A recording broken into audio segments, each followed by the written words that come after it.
Que el Altísimo Dios Todopoderoso les bendiga grandemente. Déjenme compartir con ustedes este tema importantísimo. ¿Israel está todavía en la promesa? ¿Qué piensan ustedes?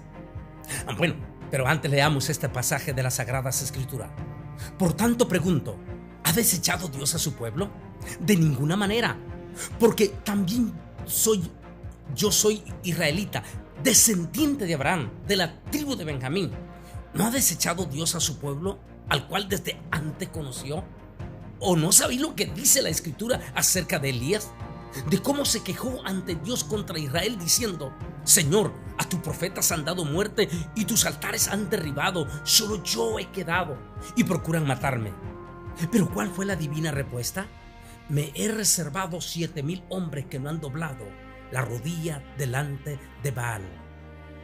Estoy hablando de Romanos capítulo 11, 1 al 4, pero recuerde que es todo el capítulo de Romanos 11 el que habla de este tema. En esta semana importantísima, desde este lunes 22, toda la nación de Israel está celebrando la gran Pascua, esa Pascua judía, esa remembranza que comenzó con lo que se conoce la noche del Seder. Seder en hebreo es la orden.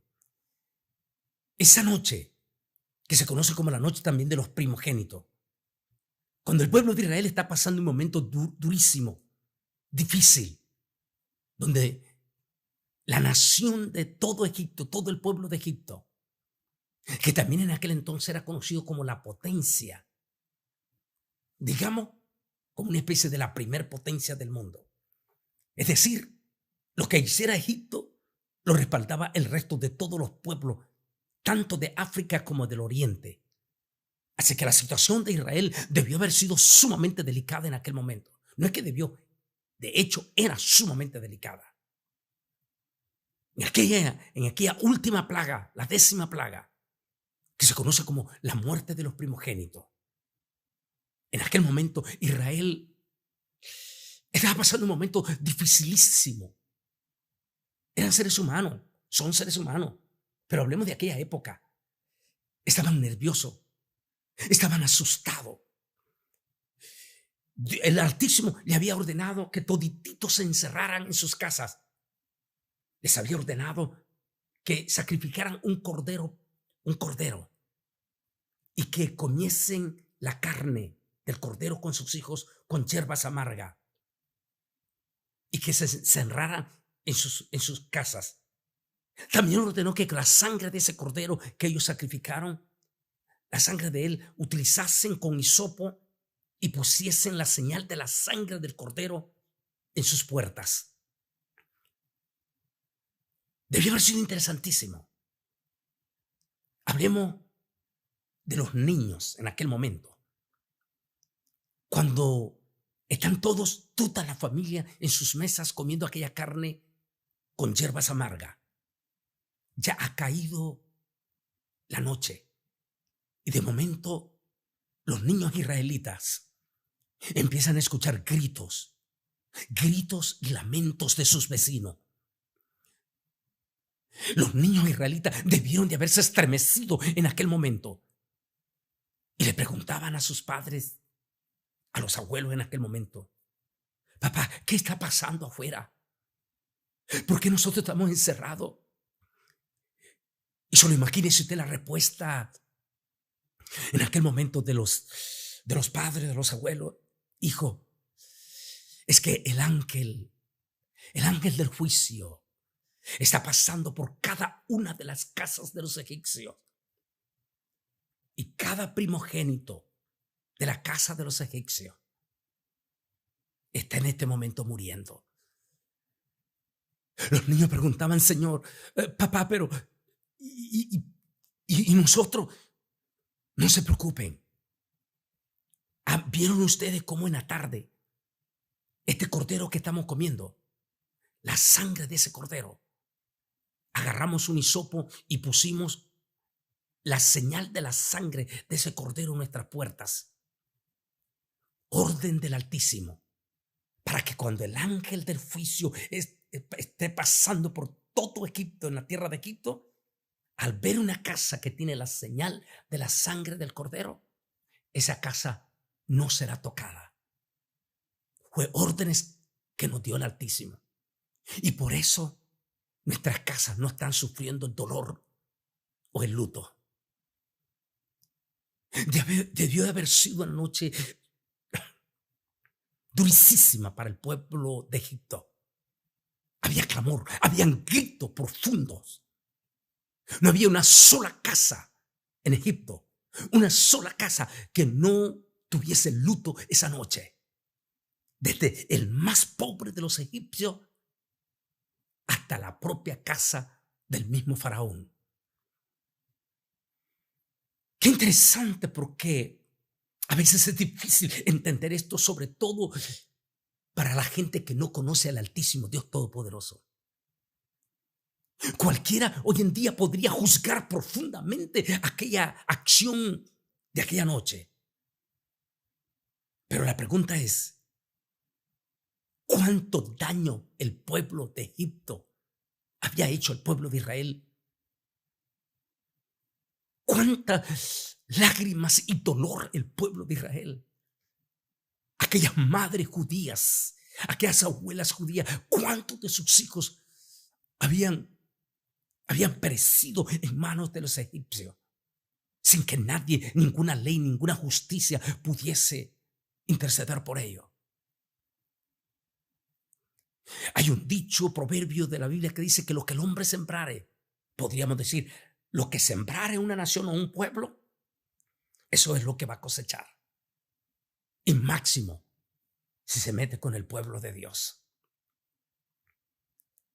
Para aquel entonces, para los pueblos gentiles, era difícil entender, porque la tendencia del pueblo que no tiene a Dios es que si se defiende el justo, entonces está mal. Si el justo se deja matar, entonces solo ellos dicen, sí pasó, pero ¿acaso no tiene el justo también derecho a defenderse?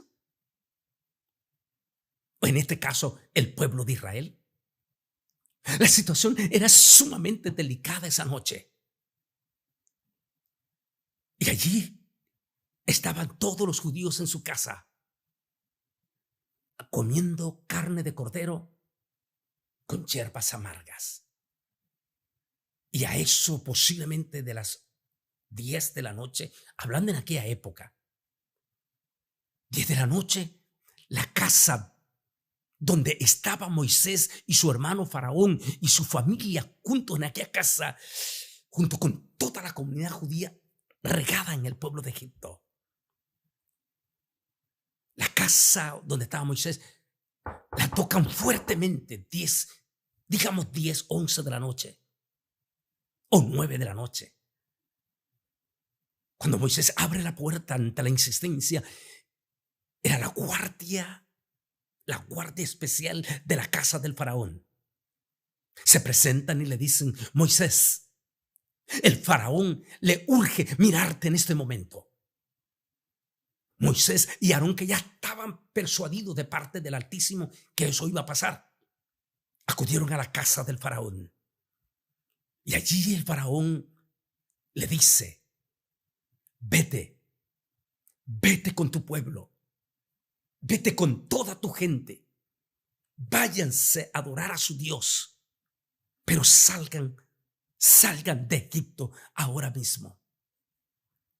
Y así se conoce el inicio de la gran Pascua judía. La madrugada de ese 14 del mes Abib, salieron de Israel 650,000 judíos. La historia ya usted la conoce. Desde entonces Israel ordenó a su pueblo Israel que cada Pascua, cada 14 del mes Abib, todo Israel debe de hacer una remembranza durante 8 días a lo que se le llama la Gran Pascua, comenzando precisamente con la gran cena del Seder o la noche de la orden. En estos momentos en que comenzó Israel este 22 es decir, este lunes, la celebración de la gran Pascua judía, y que finalizará el próximo lunes, en un momento crítico y difícil que está pasando Israel desde el pasado 7 de octubre. Este martes miraba en uno de los noticieros, hacían una remembranza de la masacre que fue ese día 7 de octubre. Independientemente de los que utilizan cualquier pequeñísimo error, estoy hablando de cristianos que utilizan cualquier pequeñito error de Israel para condenar a toditito el pueblo de Israel. Hablaban los noticieros de los 300 jóvenes que fueron masacrados, asesinados en aquel concierto. Sí, era un concierto mundano. Pero por eso tampoco puedes condenar al resto del pueblo en los kibutz y todo que estaban celebrando, pero con la Torá, con la Biblia. La famosa noche de la Simchat Torah, el fin de la fiesta de los tabernáculos. Ese 7 de octubre, Israel fue golpeado de una forma espantosa y dolorosa. Solamente en ese concierto 300 jóvenes fueron asesinados. Esa mañana, 7 de la mañana del 7 de octubre, penetraron a múltiples de casas de los kibutz israelí y comenzaron a masacrar niños, jóvenes, jovencitas, de una forma dolorosa y humillante.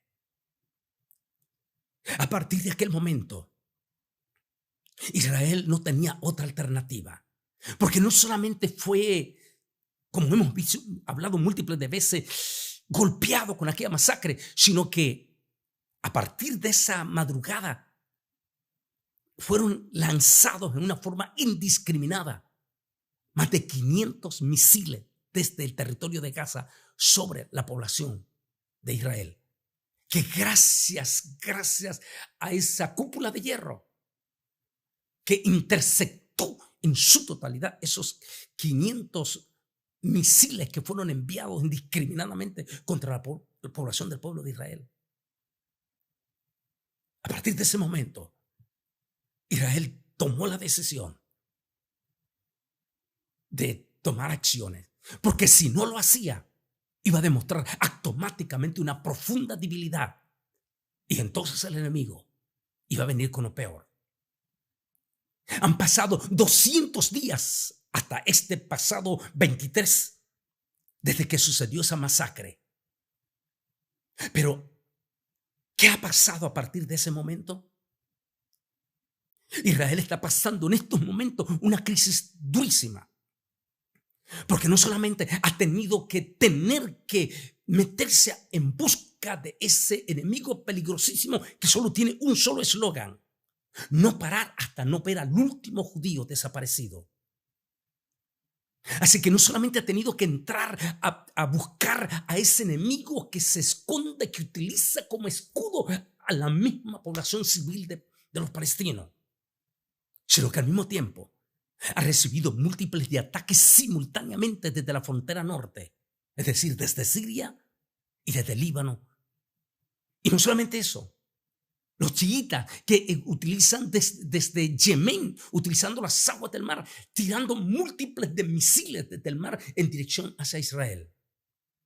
En otra palabra, desde el 7 de octubre, que es la que la inmensa mayoría de nuestra gente no se percata o no se informa de qué es lo que Israel está siendo objeto y obligado a defenderse. Porque lo están atacando, si se puede decir, de los 4 puntos cardinales. A Dios gracias que Jordania, quien son sus hermanitos en la carne porque son hijos de Ismael, y a Dios gracias que Egipto también, tanto Egipto como Jordania decidieron mantenerse al margen y no apoyar a las bestias terroristas. Así que el ataque de Israel está siendo objeto desde el Mar Rojo, desde el Líbano, desde Siria y desde la parte interna de Israel, del territorio de Israel. Porque Israel nunca se llamó Palestina. Es un nombre que le dio Adriano, el emperador Adriano de Roma en el año 135-137. Así que digamos que desde el propio territorio de Israel a lo que el mundo hoy le llaman territorios ocupados y que le han puesto por sobrenombre Palestina, desde allí internamente Israel está liberando o dos cosas: o dejarse que lo aniquilen o sencillamente defenderse desde los diferentes ángulos. Y el último y más severo ataque sucedió apenas hace 2 sábados atrás, cuando más de 300 misiles y drones enviados descaradamente desde Irán, que a Dios gracias, no solamente la Fuerza Aérea Israelí, sino gracias a Dios a la Fuerza Aérea de Estados Unidos, de Inglaterra, de Alemania y por supuesto la colaboración de Jordania, uno de sus hermanos descendiente árabe. ¿Qué hubiera pasado si Israel no se hubiera defendido ese sábado? Y aquellos 300 drones que fueron enviados sobre el territorio de Israel hubiesen hecho una mortandad de civiles. Es muy fácil que nuestro pueblo se deje llevar en este momento, y allí es donde quiero tocar esta parte. En esta Pascua judía, que no crea, la está pasando como exactamente sucedió aquella noche en Egipto. Sí, Israel está celebrando su Pascua, pero con temor, con miedo, con restricciones. El temor, el miedo a ser atacados. Y en especial ante una ola gigantesca a nivel mundial de ataque o rechazo indiscriminado contra el pueblo de Israel por la profunda desinformación especializada por los grupos que ya sabemos pro-iraní, y quién sabe si detrás Rusia. Sea lo que sea, esas redes sociales no solamente está haciendo que todas las naciones gentiles, incluyendo gran parte de la población de Estados Unidos, población, en especial juventud, en este momento están sintiendo un profundo rechazo hacia el pueblo de Israel, solo por el único derecho de que Israel se está defendiendo. Pero qué interesante, allí viene el peligro del pueblo evangélico, que podría cometer el mismísimo error que cometió en la Segunda Guerra Mundial, cuando los mismos evangélicos apoyaron en Alemania a Adolfo Hitler. Allí viene el peligro, el cuidado de nuestro pueblo evangélico. Porque tenemos excelentes, pero excelentes predicadores. Hablan temas muy importantes y muy buenos. Pero es probable que en este momento salga de escondido en ese corazón evangélico y predicación un espíritu antisemita. Nunca se me olvidan las palabras en 1996 en Israel, en esa última semana que estuve viviendo en Israel, cuando uno de los ancianos rabinos me dijo esta palabra: Antonio, si lo que tú me dices que Yeshua Nazareno es el Mesías, entonces los cristianos pueden ser parte de esas 10 tribus perdidas, me dijo. Entonces son la semilla de Abel. Pero al mismo tiempo me dijo: hijo, te quiero dar un consejo. Cada vez que encuentres a alguien que dice ser cristiano, pero te empieza a ver con odio, pero con odio profundo, o lo escuches hablar contra Israel, tenle miedo. Tenle miedo. Es miembro de la semilla maldita. No es de la semilla de Abel, porque la semilla de Abel no va a ir contra su propia semilla. Interesantísimo.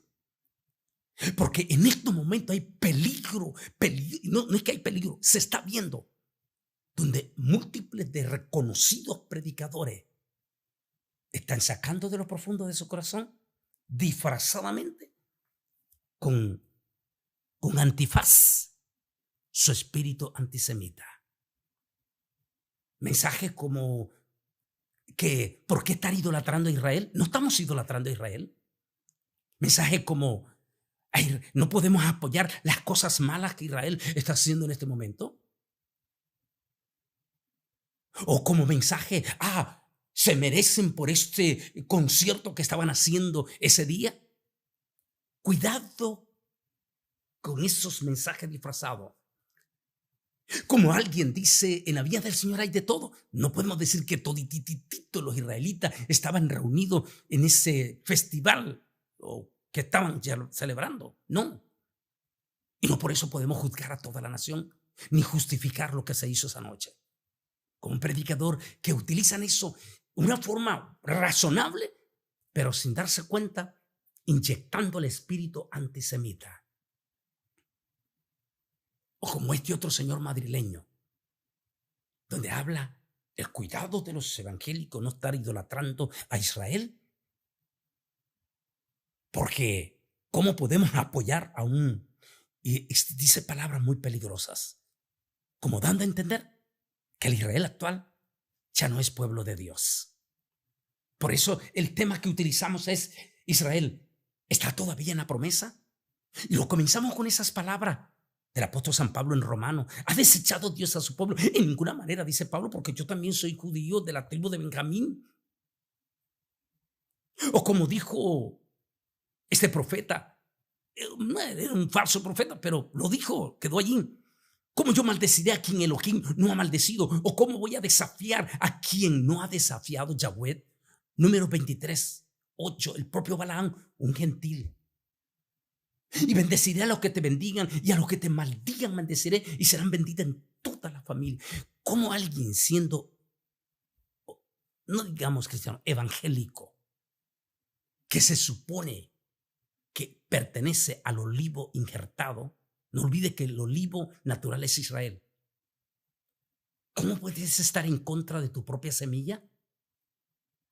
Porque si estás en contra de tu propia semilla, estás prácticamente aceptando el mensaje de este pensador o ese filósofo, San Agustín de Hipona, el ideólogo de la Iglesia Católica, que hizo la famosa filosofía de que el nuevo Israel es ahora la Iglesia y que Israel ya no es parte más de las promesas de Dios. Decía San Agustín de Hipona que por haber matado a Israel, a Jesucristo dejó de ser pueblo y ahora la Iglesia es el nuevo Israel con la nueva promesa. Cuidado con todo eso. Esa es la teología de San Agustín de Hipona. Pero sigamos leyendo lo que dijo el apóstol San Pablo. Pero yo pregunto, ¿será que los israelitas al tropezar cayeron definitivamente, como diciendo, ¿será que con lo que pasó dejaron de tener las promesas de Dios? De ninguna manera. Al contrario, debido a su transgresión vino la salvación a los gentiles y al fin, dice, y a fin de provocarlos a celo. Y su transgresión ha servido para enriquecer al mundo y su caída a los gentiles. ¿Cuánto más será su restauración? Romanos, qué interesante, desde el 11 y 12. Pero es todo el capítulo de Romanos. Ante esta situación y en esta Pascua que me quiero unir, y todos los evangélicos debemos de unirnos al corazón del pueblo de Israel, que celebra como aquella noche en Egipto, una Pascua con bastante temor, con bastante miedo y con el temor que los mismos pueblos evangélicos esté volteando su corazón contra Israel. Me decía un tremendo hombre de Dios, un buen hermano que retransmite nuestro programa El Mundo Actual en todo Brasil. Ese hermano Bolaine, cuando usted nos mandó aquel mensaje para que le diéramos a todititos los pastores que hicieran mensajes de solidaridad con Israel, estuvimos con la comunidad judía ante más de 100 pastores. Y dijo, los 100 pastores de los diferentes concilios guardaron silencio. Ni uno tan solo de ellos quiso dar su total y abierto respaldo hacia el pueblo de Israel. Fenómeno que lo vimos con muchos amigos que llamamos de México, de Chile, de otros países. Guardaron silencio. Estamos hablando de cristianos. ¿Podrían estar siendo ustedes arrastrados por toda la desinformación, dando a entender que Israel no tiene derecho a defenderse y culpándolo? O sea que, como dicen los gentiles, simplemente que se deje. Al fin y al cabo, dicen los teólogos de San Agustín de Hipona, infiltrados en la iglesia evangélica también, que el Israel actual, como dijo este hombre madrileño, ya no lo podemos tomar como el pueblo de Dios. Santo Dios. Pero terminemos con esta palabra. Mire lo que dice así la palabra del Señor. Así ha dicho Jehová, o sea, Yahweh, que da el sol para la luz del día, las leyes de la luna y de las estrellas para la luz de la noche, que agita el mar y braman sus olas. Jehová de los ejércitos es su nombre. Si llegare a faltar estas leyes delante de mí, dice Yahweh, también faltaría la descendencia de Israel y dejaría de ser para siempre una nación delante de mí. Así ha dicho Jehová.